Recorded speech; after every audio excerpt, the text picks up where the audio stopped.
Hello বন্ধুরা, আজকে আমি তোমাদের সঙ্গে একটা দারুণ জিনিস শেয়ার করতে আইয়া পড়ছি। এই যে দেখো আমার হাতে দুইটা জিনিস, একটা কালো কালারের আর একটা ব্রাউন কালারের। তো এই দুইটা জিনিস কি কত, এটি অবশ্যই ফল, তোমরা বুঝতেছো তো। কিন্তু এই ফলটির নাম কি এটা আমি কইতাম না, তোমরা কমেন্টে জানাইবা এই ফল দুইটার নাম কি যদি জানো। আর না জানলেও অবশ্যই কমেন্ট করবা যে জানি না, তাইলে আমি পরের ভিডিওতে অবশ্যই ফলটির নাম কইয়া দেবো। আর এই ফলটি কোত্থেকে আনছি, কত দাম, কি আসো বিষয় সব কিছুই তোমরা লোকে শেয়ার করো এই ভিডিওতে। তো চলো এখন আমি স্নান করে আইসি, পূজা দমু। তো আগে ঠাকুরের ফলটি দমু, তারপরে আমরা খামু। তো এই দেখো পূজাতে ফুল টুল দিয়ে খুব সুন্দর করে আসন সাজাইয়া লইছি। এবার হইছে ফলটি কাটতে বইছি।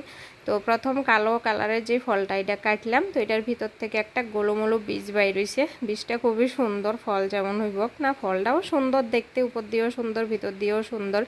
এবার দ্বিতীয় ফলটা কাটতেছি। তো যেটা উপর দিয়ে ব্রাউন, ভিতরে হইছে একদম গ্রিন কালার, একদম সবুজ, খুব সুন্দর কালারটা। আর ভিতরে ড্রাগন ফলের মতো যে কালো কালো কালো কালো জিরার মতো যে বীজ হয়, এরকম বীজ, মানে ড্রাগন ফলের ভিতরে যেরকম এই ফলটির ভিতরেও এরকম কিন্তু।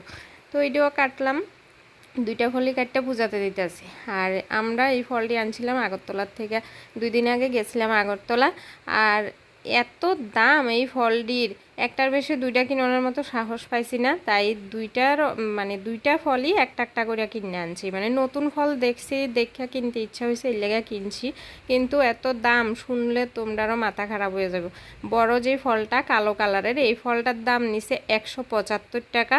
আর যেটা ছোট্ট ব্রাউন কালারের, আর ওই ফলটার দাম নিছে 60 টাকা। এই যে দেখো আমি এখন কিন্তু কাইটটা ঠাকুরের সামনে দিয়ে দিছি। আর এদিকে সনো পিছনে অপেক্ষা করতেছে কোন সময় ঠাকুরে খাইবো, তারপরে তাই খাইবো। তো এদিকে আমার শাশুড়ি মাও পিছনে বইয়া বইয়া মরিচ বেচতেছে, মানে মরিচ সিদ্ধ কইরা শুকামু এই কারণে। তো পূজা শেষ করে সনর বাবারে দিলাম খাইতে। তো খাওয়া মানে রিভিউ নিতে আর কি, যে খাইয়া ফলটি কেমন। তো সোনার বাবা খাইতে আছে কিন্তু কেরম আর কইতে পারতেছে না। এটার কারণ হইছে মানে ফলটা না আছে মিষ্টি, না আছে ফাংসা, না আছে ঝাল, না আছে টক, তারপরে না আছে তিতা। অনেকটি কইলাম, তো এটির মধ্যে একটাও নাই এই ফলটার মধ্যে। তো কেরম স্বাদের ফল এটা সোনার বাবা সঠিক করে কইতেই পারছে না। আর আরেকটা যে ফলটা আছে এটা একটু টক টক। তো সোনার বাবার কাছে তবুও ওই যে কালো কালারের ফলটা এটা ভাল লাগছে, কিন্তু টকটা ভাল লাগছে না। আর সনো খাইয়া রিভিউ দিছে, সনোর কাছে টক ফলটা একটু ভাল লাগছে, বাকি যেটা কালো ওইটা ভাল লাগছে না। তো দুইজনের রিভিউ দুই রকম, সনোর বাবার একরকম পছন্দ, সনোর একরকম পছন্দ হয়েছে। এবার চলো আমার শাশুড়ি মারে জিজ্ঞেস করি কেমন লাগছে খাইতে। তো মা তো খাইতে আছে, আর মারে জিগাইলাম কেমন লাগছে খাইতে। মা এমন একটা রিয়াকশান দিল, বুঝলামই না যে ভাল লাগছে না খারাপ লাগছে। তো যাই হোক, এবার আমি খাইয়া দেখি কেমন।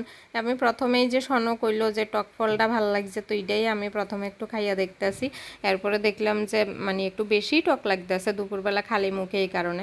তো কিন্তু এই ফলটাই মোটামুটি ভালো ওই কালো ফলটার থেকে। এই কালো ফলটা লাস্টে খাইয়া আমার মুখটাই মানে কেমন একটা হইয়া গেছে। তো পরে আবার টক ফলটা খাইয়া মুখটা ঠিক করণ লাগছে, এমন একটা অবস্থা আর কি।